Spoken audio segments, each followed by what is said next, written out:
Hello दोस्तों, आप सभी का स्वागत है एक बार फिर से हमारी YouTube channel unique story world में।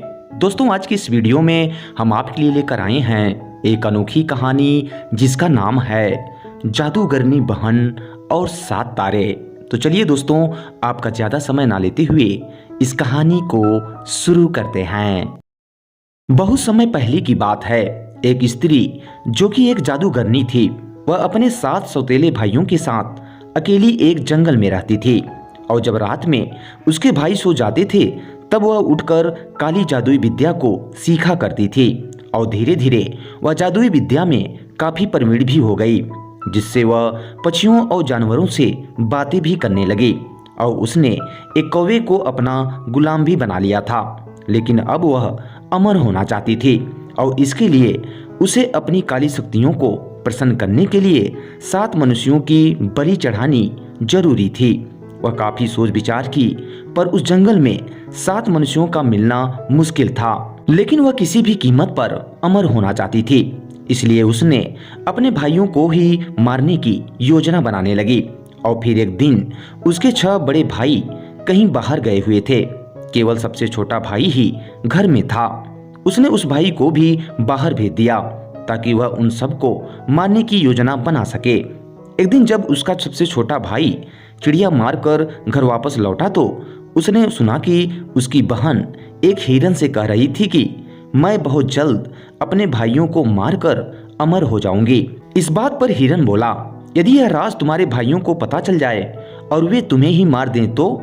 इस बात पर वह जादूगरनी बहन बोली, ऐसा होना असंभव है, क्योंकि जब तक वे इस कौवे को नहीं मार देते तब तक वे मुझे मार ही नहीं सकते। यह सुनकर उसका छोटा भाई वहां से भाग लिया। रास्ते में उसे उसके 6 बड़े भाई मिले। उसने उनसे कहा कि उनकी बहन एक जादूगरनी है और वह उन सबको मारने की योजना बना रही है, इसलिए उन सबको वहां से भाग जाना चाहिए। यह सुनकर वे सारे भाई वहां से भाग लिए। जब उस स्त्री के वे सब भाई घर वापस नहीं लौटे तो उस स्त्री को पता चल गया कि उसके भाइयों को उसके योजना के बारे में पता चल गया है, इसलिए वह भी उनके पीछे पीछे भागने लगी। भाइयों ने देखा कि उनकी बहन तो ऐसे उनको बहुत जल्द पकड़ लेगी, तो सबसे छोटा भाई बोला, चलो इस गड्ढे में छिप जाते हैं। जब सब उस गड्ढे के पास आ गए तो वह बोला, अब सब अपनी अपनी आंखें बंद कर लो। सबने अपनी अपनी आंखें बंद कर ली। फिर उसने बहुत दूर एक तीर फेंका और उन सब से अपनी अपनी आंखें खोलने के लिए कहा। सब लोगों ने देखा कि वे सब अब वहां आकर खड़े हुए थे जहां उनके छोटे भाई का तीर गिरा था। यह देखकर सब लोग आश्चर्यचकित रह गए। इसलिए बड़े भाइयों ने छोटे भाई से पूछा, यह सब तुमने कैसे किया? छोटा भाई बोला, थोड़ी बहुत विद्या मैं भी जानता हूँ, क्योंकि आप सबके चले जाने पर दीदी चोरी से मुझे भी विद्या सिखाती थी, लेकिन आप लोगों को बताने से मना किया था। पर मैं यह नहीं जानता था कि अमर होने के लिए वह एक दिन हम ही लोगों के प्राण की दुश्मन बन जाएगी। खैर, इन सब बातों के लिए अभी समय नहीं है। हम लोगों को तुरंत यहाँ से निकलना चाहिए, क्योंकि अपनी बहन को यहाँ पहुँचने में ज़्यादा समय नहीं लगेगा। अतः वे लोग वहां से फिर भागना शुरू किए। और जब उन्होंने फिर देखा कि उनकी बहन उनके बहुत पास आ गई है तो सबसे छोटे भाई ने फिर वही किया। उसने एक बार फिर तीर फेंका और वे सब एक पल में ही वहां से बहुत दूर थे। ऐसा उन्होंने 4 बार किया और अब वे एक पहाड़ पर खड़े हुए थे। उस पहाड़ पर एक बड़ा सा वृक्ष था। वहां वे सब उस वृक्ष पर चढ़ गए। सबसे छोटा भाई उस पेड़ पर सबसे ऊपर था। उनमें से सबसे नीचे जो भाई बैठा था उसने अपनी बहन को मारने की कोशिश की, पर वह उसे मार न सका। उसकी बहन ने उसको एक ही बार में मार गिराया।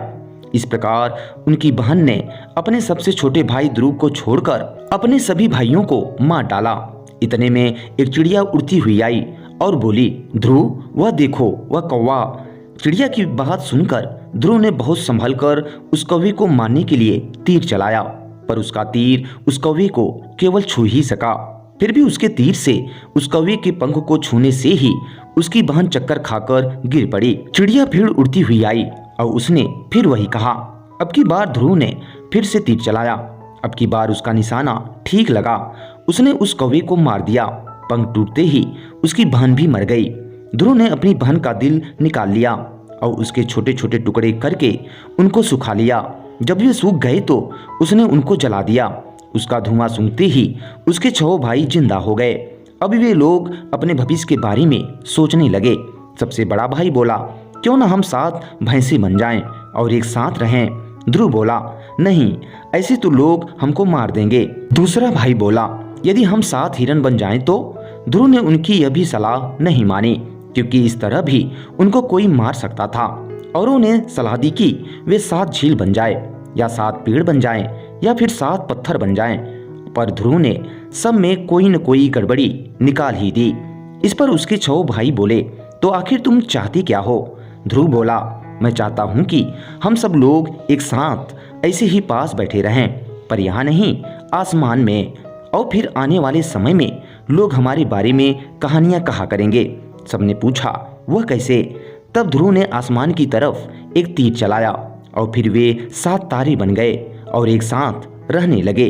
दोस्तों, ऐसा माना जाता है कि वही 7 तारे आज हमें आसमान में सप्तऋषि मंडल के रूप में एक साथ दिखाई पड़ते हैं। धन्यवाद दोस्तों।